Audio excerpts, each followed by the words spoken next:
ठीक है साहब, आज हम लोग स्टार्ट करेंगे लेक्चर नंबर 2 और आज के लेक्चर में हम लोग साहब कवर करेंगे रिजोल्यूशन ऑफ फोर्सेस। कैसे हम लोग फोर्स को रिजॉल्व करते हैं और कौन से फोर्स को रिजॉल्व करते हैं। अब मान कर चलिए कि हमेशा हम लोग इंक्लाइंड फोर्स को रिजॉल्व करते हैं टू कंपोनेंट्स में, एक होता है हॉरिजॉन्टल कंपोनेंट और एक होता है वर्टिकल कंपोनेंट। एक एग्जांपल लीजिए, मान लीजिए साहब ये एक फोर्स है 20 न्यूटन का। ये फोर्स ना ही हॉरिजॉन्टल फोर्स है और ना ही वर्टिकल फोर्स है और ये आपका सरफेस ऑफ द ग्राउंड से मान लीजिए 30 डिग्री पर इंक्लाइंड है। तो इस इंक्लाइंड फोर्स को हमको रिजॉल्व करना है साहब दो कंपोनेंट में, एक हॉरिजॉन्टल और दूसरा वर्टिकल। ठीक है, तो कैसे करेंगे देखिए, ये हमने आपको बताया था कि ये क्या है, आपका हॉरिजॉन्टल कंपोनेंट है और ये क्या है, आपका वर्टिकल कंपोनेंट है। ठीक है, तो जिसके साथ एंगल लगा हुआ रहेगा साहब, ये हो जाएगा आपका 20 cos 30 डिग्री। याद रखिए, जिसके साथ एंगल लगा हुआ रहेगा वो कॉस, जिसके साथ एंगल नहीं लगा हुआ रहेगा वो साइन। तो ये क्या हो जाएगा साहब, 20 sin 30 डिग्री। बात समझ में आया, ये चीज समझ में आ गई। अब इसी को एक और तरीके से लिखा जा सकता है। अगर ये 30 डिग्री है साहब तो ये कितना डिग्री होगा, 60 डिग्री होगा। ठीक है, ये होगा 60 डिग्री मान लीजिए। और अब हम इस डिग्री को लेकर अगर रिजॉल्व करना चाहते हैं, इसको आप मिटा दीजिए, इसको लेकर रिजॉल्व करना चाहते हैं तो अब कॉस किधर हो जाएगा, इस डायरेक्शन में कॉस हो जाएगा और इस डायरेक्शन में एंगल नहीं लगा हुआ है तो इस डायरेक्शन में साइन हो जाएगा। तो अगर इस डायरेक्शन में कॉस होगा तो क्या लिखेंगे हम लोग, 20 cos 60 डिग्री। और अगर इस डायरेक्शन में कॉस साइन होगा तो क्या लिखेंगे, 20 sin 30 डिग्री। दोनों में कोई चेंज नहीं आएगा। आप इसका वैल्यू कैलकुलेटर में निकालिए, आप इसका वैल्यू कैलकुलेटर में निकालिए, सेम वैल्यू आएगा साहब। आप इसका वैल्यू कैलकुलेटर में निकालिए, इसका वैल्यू कैलकुलेटर में निकालिए, सेम आएगा साहब। आप दो तरीके से रिजॉल्व कर सकते हैं, हमने आपको दोनों तरीका सिखाया। और अगर ये फोर्स देखिए बाहर की तरफ जा रहा है एक पॉइंट से, ध्यान से समझिए, तो इसको बोलेंगे आउटवर्ड फोर्स। जब भी किसी पॉइंट से फोर्स बाहर की तरफ जाए तो उसको हम लोग बोलते हैं आउटवर्ड फोर्स। और अगर किसी पॉइंट पर फोर्स इस तरह से आके मिले तो इसको बोलेंगे इनवर्ड फोर्स। बात समझ में आ रही है ना साहब, समझ गए। तो ये क्योंकि बाहर की तरफ जा रहा है इसलिए डायरेक्शन जो रिजॉल्व कंपोनेंट होगा वो भी बाहर की तरफ होगा साहब। इसको हम लोग बोलते हैं हॉरिजॉन्टल कंपोनेंट। देखिए इसको हम लोग क्या बोलेंगे, हॉरिजॉन्टल फोर्स बोलिए या हॉरिजॉन्टल कंपोनेंट बोलिए। These are the horizontal force और ऊपर जो लग रहा है उसको बोलेंगे हम लोग वर्टिकल फोर्स। ठीक है, आपको दोनों में से कोई एक ही वैल्यू लेना है साहब, ये हम समझाने के लिए लिखे हैं। आपको सिर्फ एक वैल्यू कंसीडर करना है, आइदर ये नहीं तो ये, आइदर ये नहीं तो ये, दोनों को नहीं कंसीडर करना है, अदरवाइज गलत हो जाएगा। बस हमने दो कंडीशन आपको समझाया है एक ही डायग्राम में। ठीक है ना। अब मान लीजिए कि कोई फोर्स अंदर की तरफ आ रहा है लाइक दिस, ध्यान से समझिए। ठीक है, और अगर हमको बोला जाए कि आप इस पॉइंट पर रिजॉल्व कीजिए, इस पॉइंट पर क्या करना है, आपको रिजॉल्व करना है। तो मान लीजिए कि ये इस तरह से कुछ एंगल दिया हुआ है, थोड़ी देर के लिए मान लीजिए ये 60 डिग्री है और रिजॉल्व करने के लिए बोला गया है इस पॉइंट पर। तो अब इसका जो हॉरिजॉन्टल कंपोनेंट है इस तरह से बनेगा, वर्टिकल कंपोनेंट इस तरह से बनेगा और डायरेक्शन ध्यान से देखिए साहब। और अगर ये 60 डिग्री है तो ये एंगल भी कितना होगा साहब, 60 डिग्री होगा। समझिए ध्यान से। और ये 10 न्यूटन का फोर्स लग रहा है। थोड़ी देर के लिए मानिए कि ये जो फोर्स है 10 न्यूटन का है और इस पॉइंट पर हमको रिजॉल्व करना है। मान लीजिए इस पॉइंट का नाम दिए ए, और इस पॉइंट पर हमको रिजॉल्व करना है। अब ये फोर्स जो है इस पॉइंट के लिए किस तरह का फोर्स है?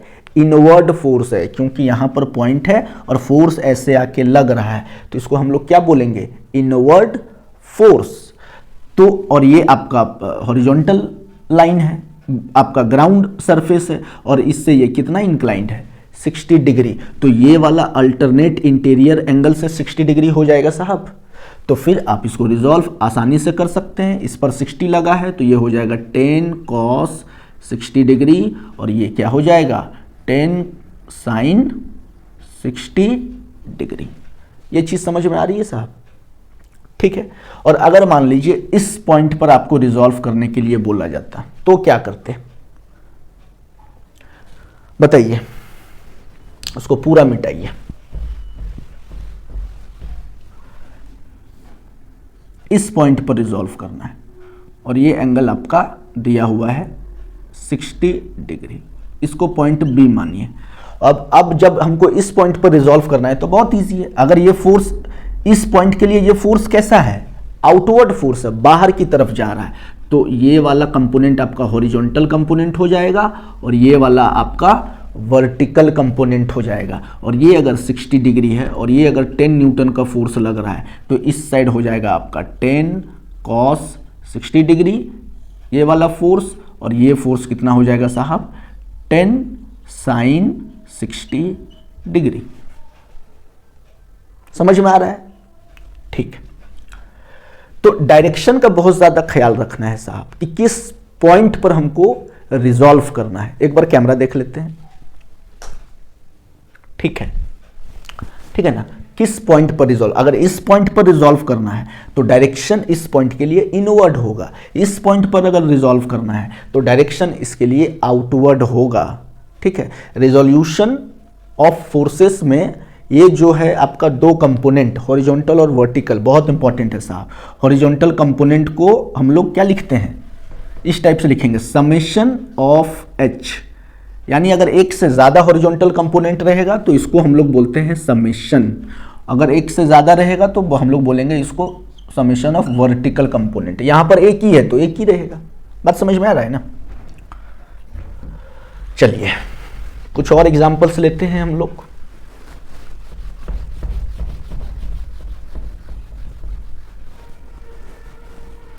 रिजोल्यूशन का हम लोग कुछ और एग्जाम्पल्स कंसीडर करेंगे। ठीक है। अगर इस तरह से क्वेश्चन है,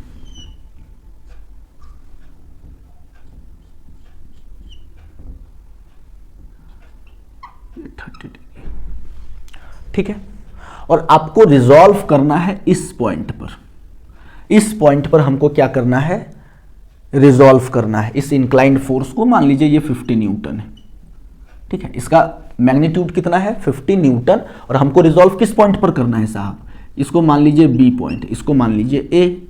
अगर बी पर रिजॉल्व करेंगे, ध्यान से समझिए, तो बी के लिए ये किस तरह का फोर्स है? इनवर्ड फोर्स है।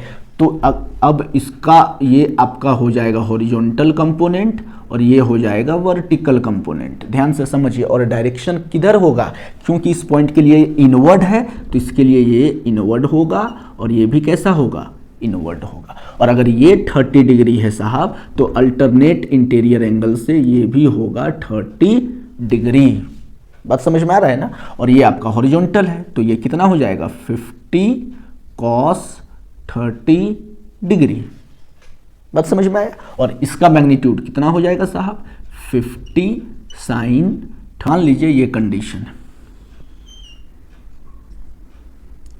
50 न्यूटन का फोर्स लग रहा है और आपको बोला जाएगा इस पॉइंट पर रिजॉल्व कीजिए। इस पॉइंट पर हमको रिजॉल्व करना है। मान लीजिए ये एंगल 30 डिग्री है। ये एंगल कितना है साहब? 30 डिग्री। और इस पॉइंट पर इसका नाम दे दीजिए ए, इसको दे दीजिए थोड़ी देर के लिए बी, और हमको पॉइंट बी पर रिजॉल्व करना है फोर्स। तो एक, क्योंकि इस पॉइंट के लिए ये किस तरह का फोर्स है? इनवर्ड फोर्स है। इनवर्ड फोर्स है तो इनवर्ड फोर्स में अगर इसको हम एक हॉरिजॉन्टल कंपोनेंट और ये आपका वर्टिकल कंपोनेंट, इसी दो कंपोनेंट में इसको हम लोग रिजॉल्व करेंगे। तो ध्यान से देखिए, अगर ये 30 डिग्री होगा तो ये वाला एंगल भी कितना होगा साहब, 30 डिग्री नहीं होगा, 30 degree vertically opposite, sorry alternate interior angle, maths में आप लोग पढ़ते हैं।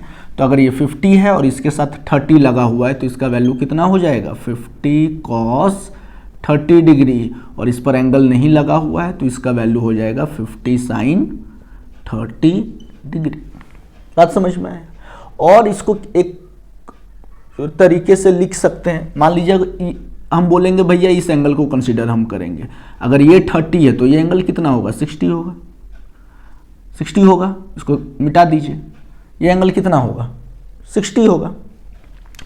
तो अब जब इसको एंगल इस साइड लग गया तो इसको रिजॉल्व करेंगे तो ये कितना हो जाएगा, 50 कॉस 60, और इस साइड हो जाएगा 50 साइन 60। इसका वैल्यू निकालिए, इसका वैल्यू निकालिए, इसका वैल्यू निकालिए, इसका वैल्यू निकालिए, देखिए ये वैल्यू सेम आएगा, यहाँ पर ये दोनों का वैल्यू सेम आएगा, सेम वैल्यू आएगा। तो आपको जो सही लगे आप उस तरीके से क्वेश्चन को बना सकते हैं। लेकिन सबसे इजी तरीका क्या है कि जिस साइड एंगल रहे उस साइड कॉस ले लीजिए, जिस साइड एंगल नहीं है उस साइड साइन ले लीजिए, बहुत आसानी से आप रिजॉल्व कर लेंगे।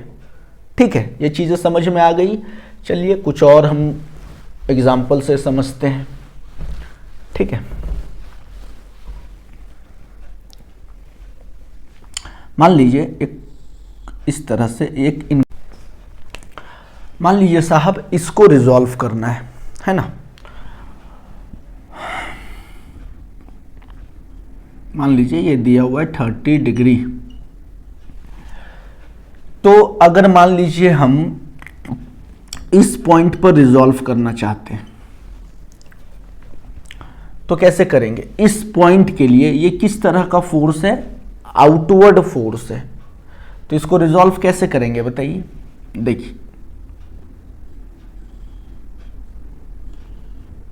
और इस पॉइंट के लिए ये कैसा फोर्स है, इनवर्ड फोर्स है। अगर हम इस पॉइंट की बात करें तो ये 30 डिग्री, तो ये भी अल्टरनेट इंटीरियर एंगल से 30 डिग्री होगा ना। ये हो गया इसका हॉरिजॉन्टल कंपोनेंट और ये हो गया इसका वर्टिकल कंपोनेंट। होगा या नहीं होगा साहब। ठीक है, अब इससे एंगल लगा हुआ है तो ये हो जाएगा आपका 70 कॉस 30 डिग्री, और इसका वैल्यू हो जाएगा 70 साइन 30 डिग्री। यही होगा साहब। ठीक है, इस पॉइंट पर देखिए, अगर मान लीजिए इस पॉइंट पर हम ले लेते हैं तो एक हॉरिजॉन्टल कंपोनेंट ले लिए, एक वर्टिकल कंपोनेंट ले लिए। ठीक है ना, और ये एंगल को हम कितना ले लिए, ये 30, तो ये अल्टरनेट इंटीरियर एंगल से ये 30 डिग्री होगा। तो ये हो जाएगा आपका 70, इस पर एंगल लगा हुआ है ना तो कॉस 30 डिग्री हो जाएगा ये, और ये कितना हो जाएगा 70 साइन 30 डिग्री।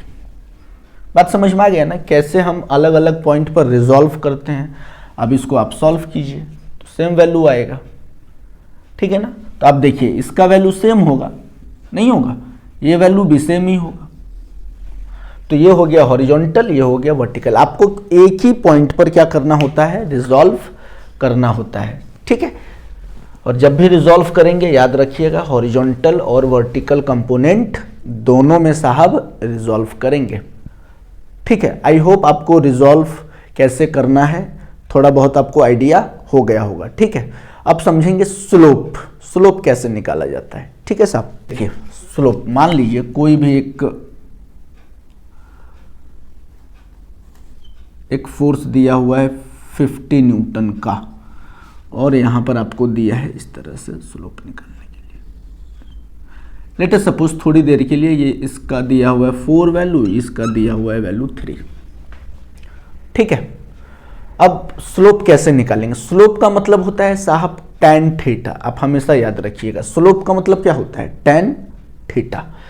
तो ये तो आपका 90 डिग्री है, आपको पता है, दिस वन इज 90 डिग्री। अगर हम इस एंगल की बात करें, इस एंगल की, ध्यान से देखिए, ये वाला एंगल की अगर हम बात करेंगे तो आप हमेशा याद रखिएगा कि इस एंगल के जो सामने वाला एंगल होगा अब है ना, इसके अपोजिट एंगल बोलिए या फिर सामने वाला एंगल, ये हमेशा कैसा होगा, परपेंडिकुलर होगा, याद रखिए परपेंडिकुलर होगा ये, ठीक है। ये हाइपोटेनस है जो कभी भी चेंज नहीं होगा, दिस वन इज हाइपोटेनस जो चेंज नहीं होगा, चाहे हम इस एंगल की बात करें, इस एंगल की बात करें या फिर इस एंगल की बात करेंगे, हाइपोटेनस रिमेन्स कांस्टेंट, परपेंडिकुलर है और ये वाला आपका क्या हो जाएगा, बेस हो जाएगा। ध्यान से समझिए इसके लिए, तो tan थीटा का फॉर्मूला क्या होता है बताइए, tan थीटा का फॉर्मूला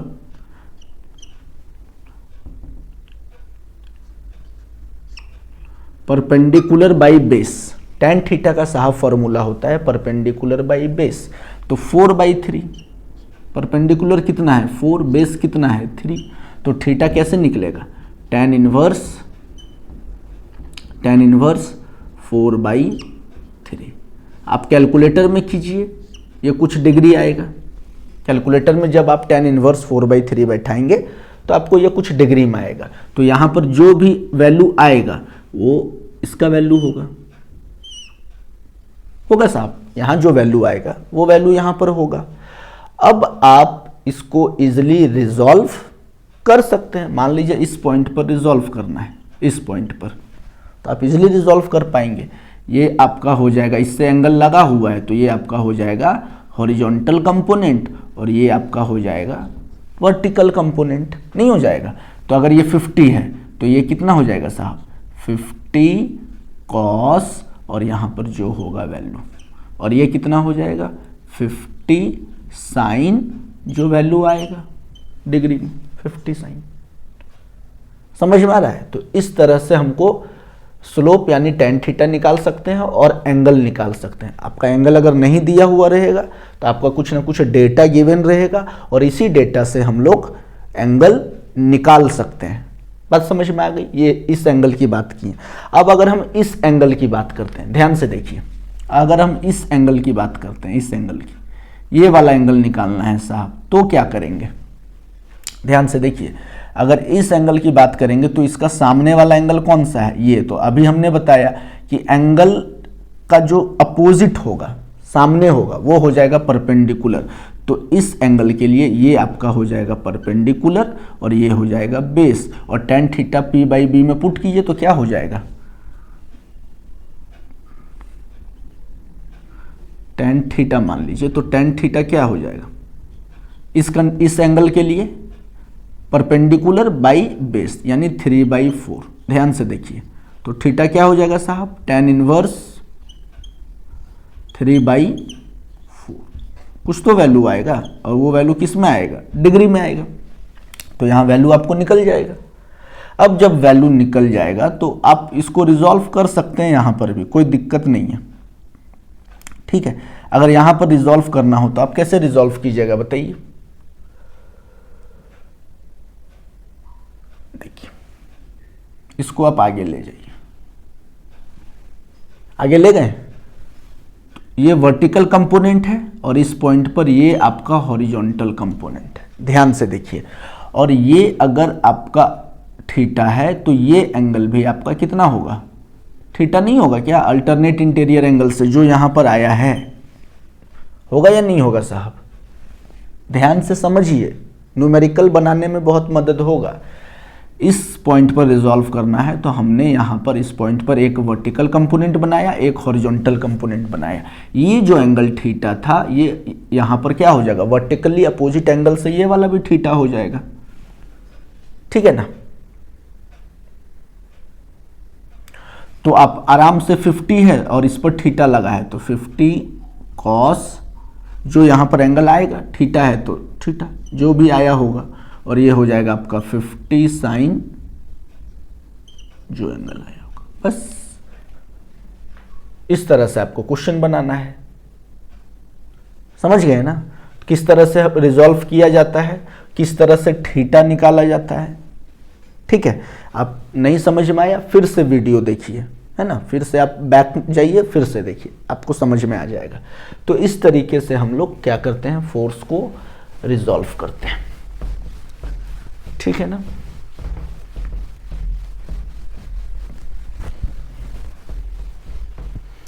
जहाँ भी दिक्कत होगा साहब आप कमेंट में पूछ सकते हैं, कोई दिक्कत वाली बात नहीं है।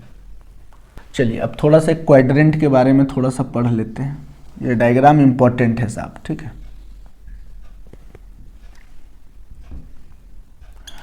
हम लोग पढ़े हैं कि इसको बोला जाता है फर्स्ट क्वाड्रेंट, है ना, इसको बोला जाता है सेकेंड क्वाड्रेंट, इसको बोला जाता है थर्ड क्वाड्रेंट, और इसको बोला जाता है फोर्थ क्वाड्रेंट। ये हम लोग पढ़े हैं, बचपन से ही पढ़े हैं। फर्स्ट क्वाड्रेंट में हमेशा आप देखिएगा ये है आपका x, ये है y, है ना, ये x डैश होता है, ये y डैश होता है ना। तो ये वाला सेक्शन पॉजिटिव है, ये भी पॉजिटिव, ये नेगेटिव होता है और ये नेगेटिव होता है। तो हमेशा जब भी हम लोग कोऑर्डिनेट लिखते हैं तो x, y लिखते हैं, पहले x लिखते हैं फिर y लिखते हैं। तो इसके लिए x क्या है, इधर जो भी नंबर होता है प्लस में होता है ना, प्लस, और ऊपर जो भी नंबर होता है प्लस में होता है। तो फर्स्ट क्वाड्रेंट में हो गया प्लस प्लस। सेकेंड क्वाड्रेंट में देखिए x, y, तो पहले x देखिए नेगेटिव है, नेगेटिव, y क्या होता है पॉजिटिव, तो पॉजिटिव।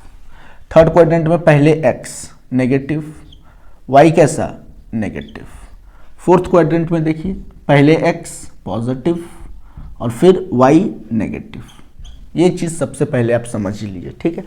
पहला क्वाड्रेंट में plus plus, minus plus, minus minus, plus minus, ये पोजीशन निकालने में बहुत हेल्प करेगा, ठीक है, कि पोजीशन क्या होगा, जो भी रिजल्टेंट फोर्स हम लोग निकालेंगे उसका पोजीशन क्या होगा, ठीक है। बताएंगे हम आगे रिजल्टेंट फोर्स कैसे निकाला जाता है, ठीक है। Square root of horizontal component का whole square plus vertical component का होल स्क्वायर, एक न्यूमेरिकल बनाएंगे, आपको सब समझ में आ जाएगा, ठीक है सब। तो मान लीजिए यहाँ पर कोई फोर्स है लाइक दिस, इस तरह से कोई फोर्स है, ठीक है। तो इसको आप हॉरिजॉन्टल कंपोनेंट में आप और इसको वर्टिकल कंपोनेंट में, अगर ये रिजल्टेंट फोर्स है ना, तो ये वाला एंगल आप क्या हो जाएगा, थीटा। ध्यान से समझिए, ये एंगल क्या है, थीटा है, ठीक है साहब। तो कोई भी रिजल्टेंट फोर्स अगर फर्स्ट क्वाड्रेंट में लाई करेगा तो इस तरह से वो बनेगा प्लस प्लस, ठीक है। अगर कोई भी रिजल्टेंट फोर्स, देखिए ये है रिजल्टेंट फोर्स, सेकेंड क्वाड्रेंट में लाई करेगा तो इस तरह से ये बनेगा, ये आपका रिजल्टेंट फोर्स। इंपॉर्टेंट है, याद रखना है। अगर इस तरह से रिजल्टेंट फोर्स है तो इसको हॉरिजॉन्टल और वर्टिकल में हम लोग करेंगे रिजॉल्व, तो ये थीटा होगा, ये वाला पोजीशन। और अगर हम लोग इस तरह से होगा तो इसको अगर हम लोग रिजॉल्व करना चाहते हैं तो वर्टिकल कंपोनेंट और हॉरिजॉन्टल कंपोनेंट ये है, ये वर्टिकल कंपोनेंट है ना, और ये एंगल क्या हो जाएगा, थीटा। ये डायग्राम इंपॉर्टेंट है, आपको याद रखना है। पोजीशन ऑफ रिजल्टेंट फोर्स जब वो फर्स्ट क्वाड्रेंट में होगा, सेकेंड में होगा, थर्ड में होगा या फिर फोर्थ में होगा, आपको याद रखना होगा, ठीक है। और प्लस और माइनस जो हम लोग देखते हैं, एक हम लोग देखते हैं हॉरिजॉन्टल कंपोनेंट और दूसरा देखते हैं वर्टिकल कंपोनेंट। इसका जो वैल्यू आएगा साहब, अगर ये मान लीजिए प्लस और प्लस आता है तो आपका डायग्राम ऐसा बनेगा। अगर मान लीजिए ये माइनस और प्लस आता है, इसका डायग्राम ऐसा बनेगा। अगर ये आता है आपका माइनस और माइनस तो डायग्राम ऐसा बनेगा, और अगर चौथा आता है प्लस और माइनस तो डायग्राम ऐसा बनेगा। यही चार कंडीशन है। और ये जो पहला वाला होता है साइन, वो डेल एच यानी हॉरिजॉन्टल कंपोनेंट के लिए होता है, और दूसरा वाला जो साइन होता है वो हमेशा वर्टिकल कंपोनेंट के लिए होता है। पहले आप इतना बेसिक समझिए, ठीक है, फिर हम लोग जाएंगे न्यूमेरिकल पर, ठीक है। रिजल्टेंट फोर्स कैसे निकाला जाता है, फॉर्मूला यहाँ पे लिख देते हैं। रिजल्टेंट फोर्स निकालने का फॉर्मूला होता है रूट ओवर हॉरिजॉन्टल कंपोनेंट का whole square plus vertical component का होल स्क्वायर। याद रखिएगा, ये है रिजल्टेंट फोर्स निकालने का फॉर्मूला। बहुत सारा अगर फोर्स दिया रहेगा तो सबको रिजॉल्व करके हम लोग एक रिजल्टेंट फोर्स निकालते हैं। And the formula is root over del H square, sorry summation, इसको समेशन बोलते हैं। समेशन का मतलब एडिशन, जितना भी फोर्स है हॉरिजॉन्टल का डायरेक्शन में सबको ऐड करेंगे, तो इसका मतलब एडिशन है ना, और समेशन आप बोलिए, ठीक है।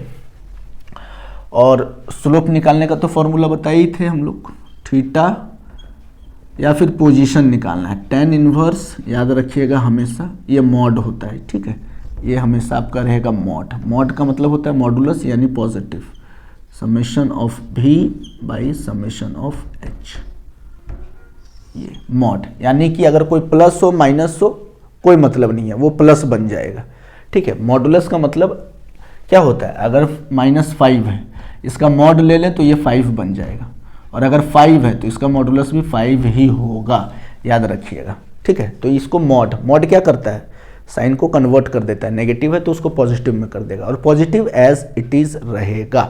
ये फॉर्मूला इंपॉर्टेंट है रिजल्टेंट निकालने का, ये फॉर्मूला इंपॉर्टेंट है पोजीशन निकालने का, और वो किस क्वाड्रेंट में लाई करेगा, ठीक है, तभी हम लोग इजीली डायग्राम बना सकते हैं। तो इतना चीज़ें को आप अच्छे से समझ लीजिए, ठीक है साहब। लेक्चर नंबर 2 को जो हमने रिजोल्यूशन ऑफ फोर्स पढ़ा, कैसे फोर्स को रिजॉल्व किया जाता है, हमने इसमें पढ़ा कि कैसे स्लोप निकाला जाता है यानी tan थीटा, हमने पढ़ा कि कैसे रिजल्टेंट फोर्स निकाला जाता है, पोजीशन के बारे में पढ़ा, ठीक है, और फॉर्मूला पढ़ा है, थीटा क्या है, पोजीशन है ना। तो जब न्यूमेरिकल बनाएंगे तो आपका जो कॉन्सेप्ट है वो और भी क्लियर होगा साहब, ठीक है। तो लेक्चर नंबर 2 को हम यहीं पर एंड करते हैं, नेक्स्ट लेक्चर में हम न्यूमेरिकल्स को सॉल्व करेंगे। तब तक आप अपना ख्याल रखिए और मुझे दीजिए इजाज़त साहब। जय हिंद, गुड नाइट।